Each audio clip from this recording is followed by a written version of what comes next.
Hello, my name's Jesse and I'm one of the woodwind teachers for THAMES. Welcome to our series of beginner recorder lessons. In these videos, I'm going to teach you how to play the recorder and how to read music, and we're going to play lots of fun tunes, some of which you may already know. If you've never played the recorder before, or if you've had a few lessons and would like to refresh your knowledge by learning some new notes and some new pieces of music, hopefully you'll find these videos fun and helpful. Now, don't worry if you don't have a recorder with you at home. See if you can find something around your house that you can use as a pretend recorder, like a pen or a wooden spoon, and then follow along with your fingers in the lessons. It's still really good practice, and then when you do get your hands on a recorder, you'll know exactly what to do. In today's video, I'm going to show you how to get started with the recorder, and we're going to play our first note, so that in the second video, we can start playing our first piece of music. First things first, we need to learn how to hold the recorder, and to make that really easy for you to follow along with at home, I'm just going to turn my back for a moment, because we need to find our left hand, this one here, and our right hand. Take your right hand and pick up your recorder and grip it right at the bottom, then hold it out in front of you like this. You'll notice that now that I'm facing you, it looks like I'm using the opposite hand, so the diagrams on screen will help make it really clear which hand I'd like you to use.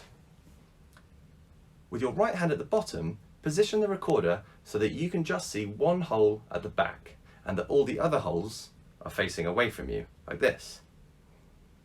With your left hand, make a thumbs up and position your thumb on that one hole at the back, being really careful that you're covering the hole completely. With the index finger of your left hand, we're going to cover the hole at the top of the recorder, again being careful that we're covering it completely, like this. In our lessons, I'll display clear diagrams next to me to show you exactly where your fingers should go.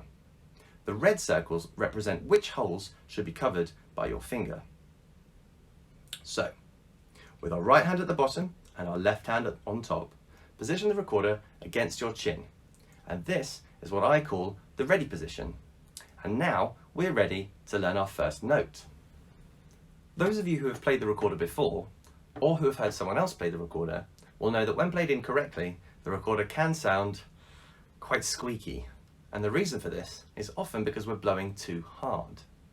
So to help with this, I have a short imagination exercise which will illustrate exactly how hard we need to blow the recorder. Hold your finger out in front of you and imagine that your finger is a candle. At the end of the candle is a little flame, and we're going to think about how hard we need to blow that flame so that it flickers and moves but doesn't go out. Let me show you what I mean. So I'm using very soft and very gentle blowing, and in my imagination the candle is still lit, the flame hasn't gone out. I could also say that the air I was blowing was moving quite slowly. Let's try that together one more time.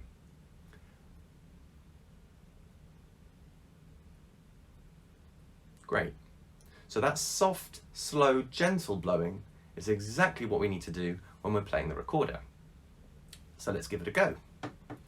Get your recorder into the ready position.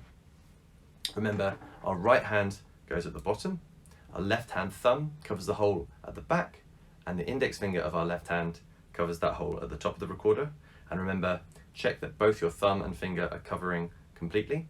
You can also check with the diagram next to me.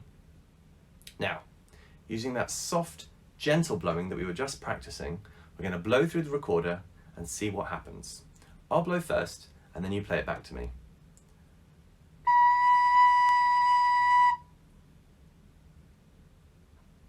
Great.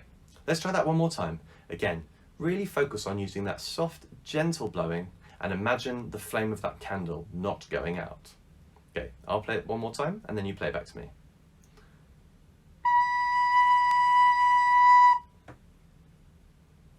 Super. Other things to check if your note is still squeaking. I know I've said this lots of times in the video already, but really make sure that your thumb and finger are covering the holes completely. If there's even just a tiny gap and air can escape, it causes all kinds of problems. A good little check that you can do is squeeze your finger and thumb down nice and firmly, and then you should get little holes on your fingers. And that means that you're covering them completely. Also, be careful not to use your teeth on the mouthpiece of the recorder, the part of the recorder that goes in your mouth. We want to use relaxed lips and firm fingers, and then if we're using that lovely soft blowing, we should get a beautiful sound every time. So we've now played our first note on the recorder, and I'm going to show you what it looks like on the music. Next to me, you'll see what we call the stave, and that big fancy swirly symbol at the beginning is called the treble clef, and all that means is that we're playing an instrument that makes a high sound. What I'd like you to do with me is count how many lines we can see on the stave, starting from the bottom. Ready? There's 1, 2, 3, 4, 5. There are 5 lines, and some of the notes that we're going to learn will live on those lines, with the lines going straight through them. Next, let's count how many spaces we can see between the lines. Again, let's start from the bottom. There's 1, 2, 3, 4. There are 4 spaces, and some of the notes that we're going to learn in these videos will live in those spaces, with the lines either side of them. This is the note that we've just played. Notice how it lives on the 3rd line. 1, 2, 3, the 3rd line. It's right in the middle there, and this is the note B. B is the very first note that we're going to play on our recorder. So let's play it again. Get your recorder into the ready position.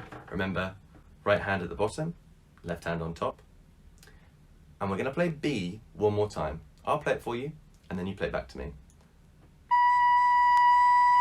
Are you? Great. This time, I want to play the B a little bit longer. So I'm going to play B whilst I count to 4 in my head. I'll go first, and then you play it back to me. I'm going to count myself in, and then as I play, I'm going to count slowly to 4 in my head. Okay, me first. 1, 2, 3, 4. And now you. Ready? After 4. 1, 2, 3, 4.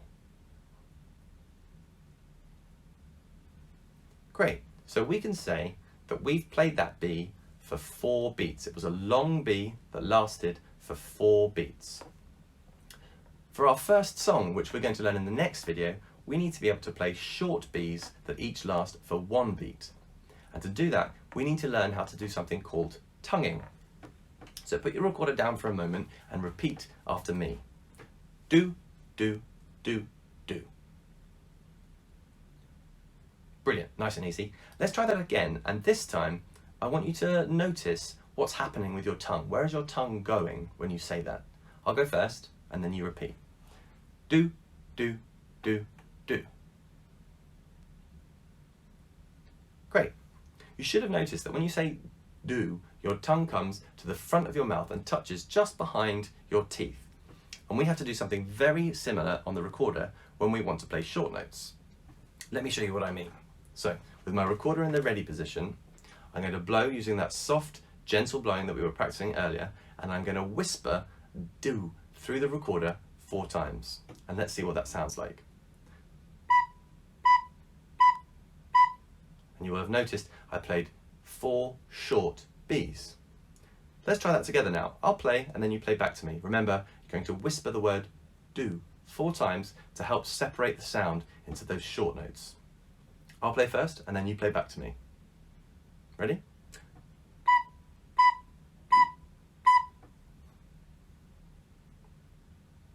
Great, let's try that one more time. Here we go. Me first.